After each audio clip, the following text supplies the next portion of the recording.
What's up guys, Bryce here, and we're back at it again for another video. And in this video we have another radical race at Okayama. This race was a few weeks back, but I just never had the time to edit it and kind of make this video. So here we are a few weeks later, because it was a really good race, and this is one of those races where I really wanted to quit the race really bad. Sometimes when things just don't go right, but I've kind of learned to break that habit, because I used to have a bad habit of kind of just leaving the race whenever things went wrong. But this kind of proves that you honestly really should never do that, because there's so much potential even in a 24-minute race, 25-minute race like this. So much potential. So let's get right into the start of this race. So we are sat P4 on the grid, waiting for the lights, and we go green at Okayama. We get a decent start. We had a lot of people behind us, a lot of pressure coming from all around. Cold tires, not making any moves there, and you can see that white rainbow car on the inside just got an amazing start. He's there on the inside, a bit of snap of oversteer from him, and we go out into the gravel, and then we slowly make our way back onto the track, but we dropped all the way down to P10, and we pretty much lost like everything that we worked for in qualifying at the start of the race. Here's another point of view of it. So as you can see, going into this left-hander, he's there on the inside, but then just a snap oversteer, just a really hard punch to the side of our car sends us into the gravel, which could have gone a lot worse.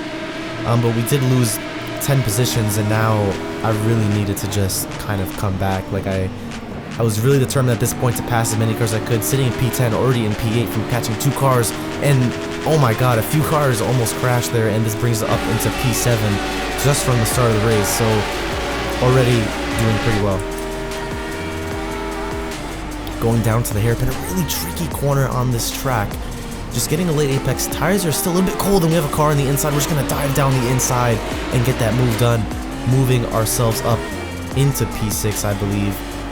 And the standings take a little while to update, but I think we're in P6 at this point, or P7. I think we're in P7 actually, still. But anyway, surviving lap 1. Lap 1 isn't even over yet, and now we have a few cars in front of us, and the incident wasn't that terrible, but in the moment I was like, you know, like I worked so hard in qualifying to get that P4, and then all of a sudden it just gets taken away from me. But we kept going strong, and my goal was to at least finish in the top 10, and we're already in P7, which is really good. And yeah, actually we're in P5 because the standings did update.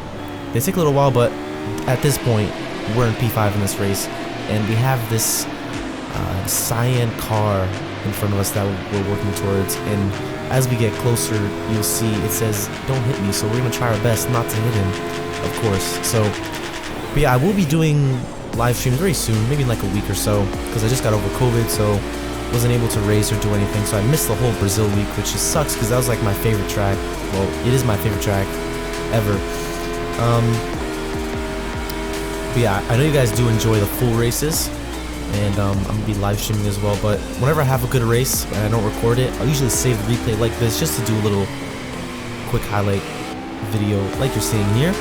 And the guy that hit us in the beginning of the race, obviously not any fault of his own, is right in front of us here. We have a little peek down the inside, but we just go back into the racing line, and he has a snap of oversteer, and there we go. We're gonna try to make a move around the outside, make it stick, but we just let the move go and just continue our normal line. We're losing time here, of course, from this car, but it's just all about being patient. We have 20 minutes left, and honestly that is a really long time in terms of what you can do on track.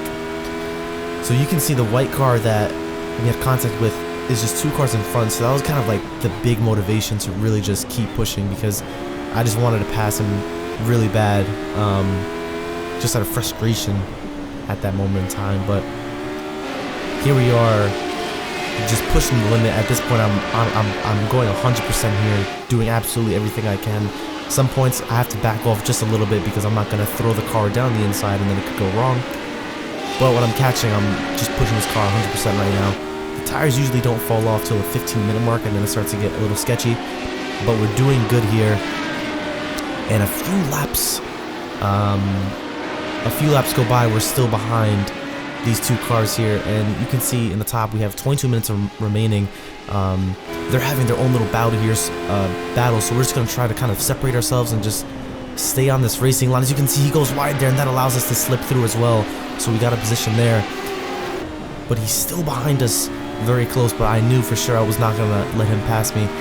And he stays behind us, and this allows us to kind of just get a slipstream from the car in front, this Cyan car, and just basically get towed to the top 3, which is where I wanted to be. And at this point, I knew that it was really hard to see, but I knew that it was potentially a chance to get in the top 3, because you can see the top 3 up there. They're having their own little battle here. As long as I get past this car in front of us, I could have a chance at the top 3. And you can see the Alpine car in the distance. That's the guy in 2nd place, and we're in 4th right now, so we have an easy chance of getting in the top 3, which is really, really good. And again, going through this left and right, it's so difficult because it's such a slow speed corner, so the mechanical grip isn't that great with these cars. So it's just all about trying to get the right line through that corner. This corner I really struggle with. This corner I got better and better at over the races that I've done, but this track is a very interesting track, and I'm kind of surprised that it's on the schedule, because usually the radical tracks are short and kind of wide tracks. This is a short track, but it's definitely more of a narrow track and technical, but it is very fun. Going down into the hairpin, this hairpin is very easy to gain time, people, because you can just brake much later than they can catch up. But you can see on the straights, they just pull away just a little bit. And here we are, we're super close here, and I believe this is when he actually let me by. I'm not exactly sure why he did that. I wasn't that much faster than him, but he did let me by. He could have done this to maybe pull himself to the 2nd place guy, which is right in front of us here. And for 15 minutes, we pushed the car to the limit and caught up to the guy in P2.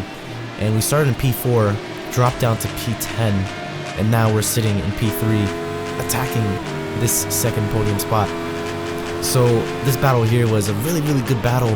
I was definitely quicker, and I could tell that he was struggling just a bit with the tires. You can see how close we are here.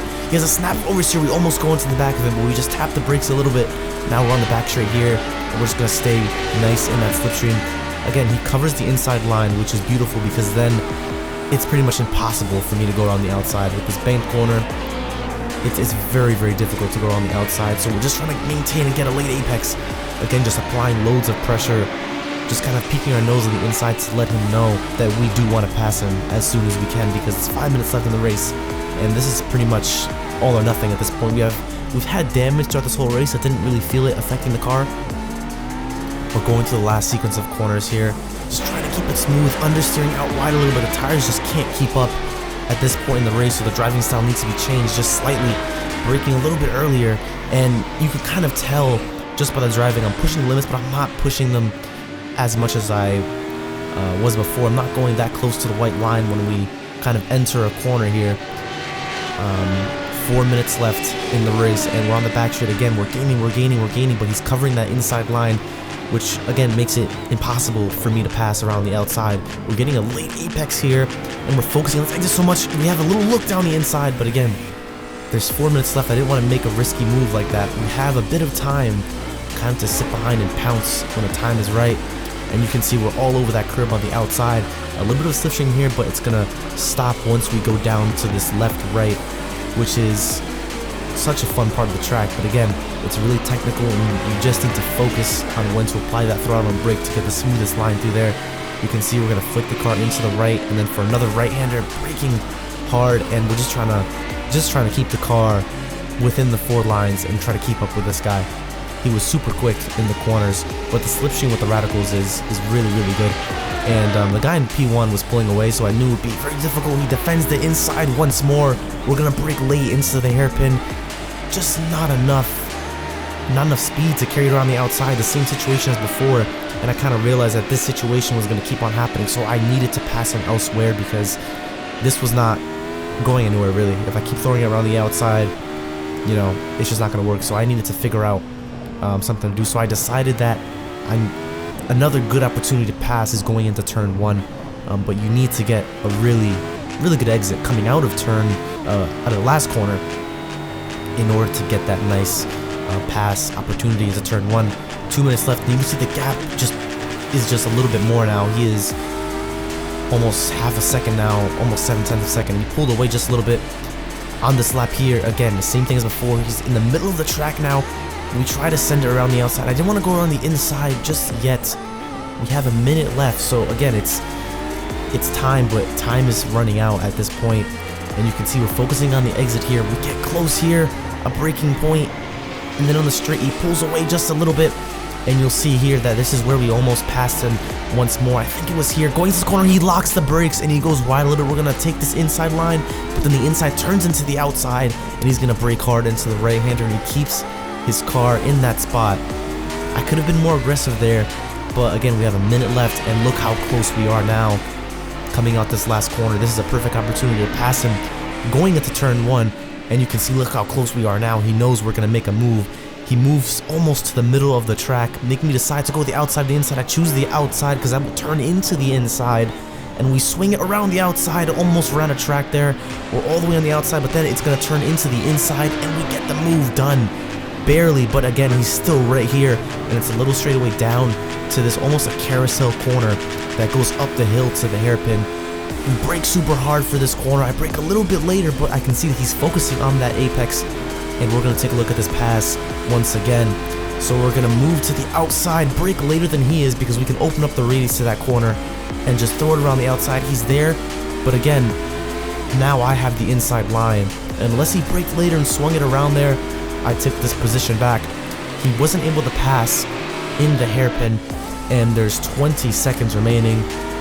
And this was the last lap of the race that I did pass him on. And 15 seconds remaining, and we're just going to keep pulling away, trying to break the slipstream just in case, you know, he tries to do something sneaky at the end there. But at this point, we're still pushing to the end. We never know what could happen. I could lose the car, but fortunately, I didn't. I kept it in between these 4 lines. 2 lines, actually.